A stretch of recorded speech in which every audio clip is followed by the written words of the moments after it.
Hey guys, so this video will be using science and the physiology of muscles to describe why Glock is the best grip angle for handguns.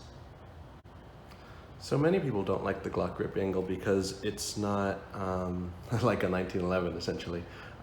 It's canted relative to other handguns, such that when you have your natural point of aim, when your forearm muscles are relaxed, you're pointed a little bit up. So to actually get to aim, you have to push the gun down a little bit, and people don't like that. So their natural point of aim is not consistent with where being on target would be. This is different than, say, guns like this M&P 2.0, which mimics the grip angle of a 1911. Here it's a little bit more vertical, so when your forearm is relaxed and you go out to normally point with a relaxed forearm, as you can see here, the sights will be in line with your natural point of aim. So that's the reason why people prefer this grip angle, is they find it easier to get on target, which is true. It does make this grip angle superior in that regard.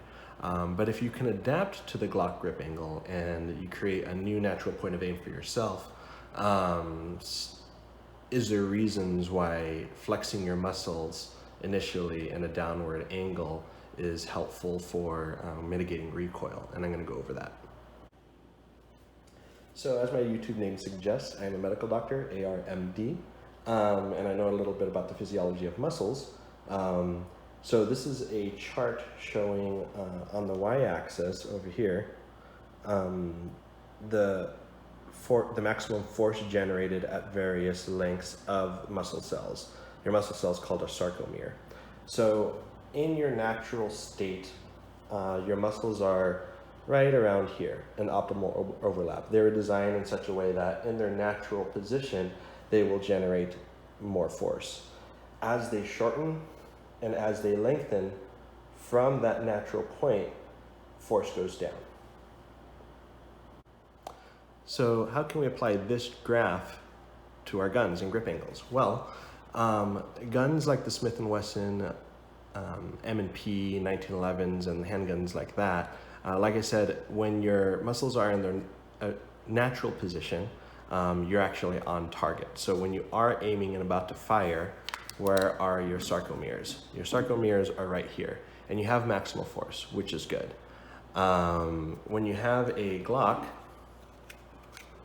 since you have to point it down, you now have to shorten your cells and your muscles, and you move your position over here where there's a little bit less force.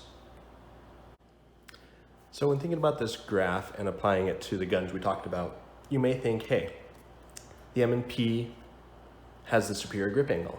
Your muscles are relaxed, they're in their natural position, which is optimized for force production. So I want the M&P, it's right over here. Glock would be a little bit, further down the line here, because you have to actually shorten your muscles to aim. You have to bring your wrist down like we talked about, and that will shorten the length. And initially you'll be able to generate less force. And that is true if, you had to generate force at a static length. The difference is when you're firing a gun, your wrist extends, okay? No one can have no extension. There is recoil. It will forcibly extend your wrist. So if you start here in a natural position with maximal force and you all of a sudden extend really quickly, you will rapidly lose force generation ability because you're lengthening your sarcomeres all of a sudden.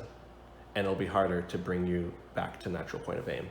As opposed to a Glock, which already starts suboptimally, if you're a little bit more canted downward to begin with, if you rapidly go up because of the recoil, you may enter the position of maximal force generation and be able to bring it back down. So that's why I personally think, from a physiological standpoint of muscles, Glock's grip angle is superior. So in review, we have two different guns here with two different grip angles. Everyone has different preferences about which one they prefer. This grip angle has a preference in such that your natural point of aim is also when your muscles are fully relaxed.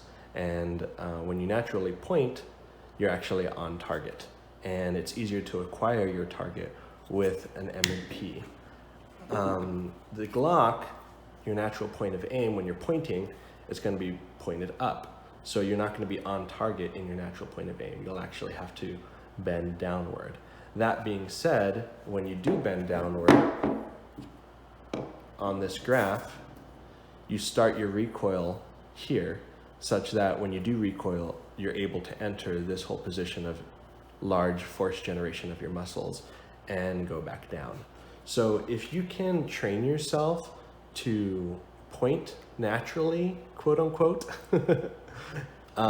with your Glock grip, you'll probably be able to get back on target more easily, more quickly, in theory, as opposed to some of these other grip angles.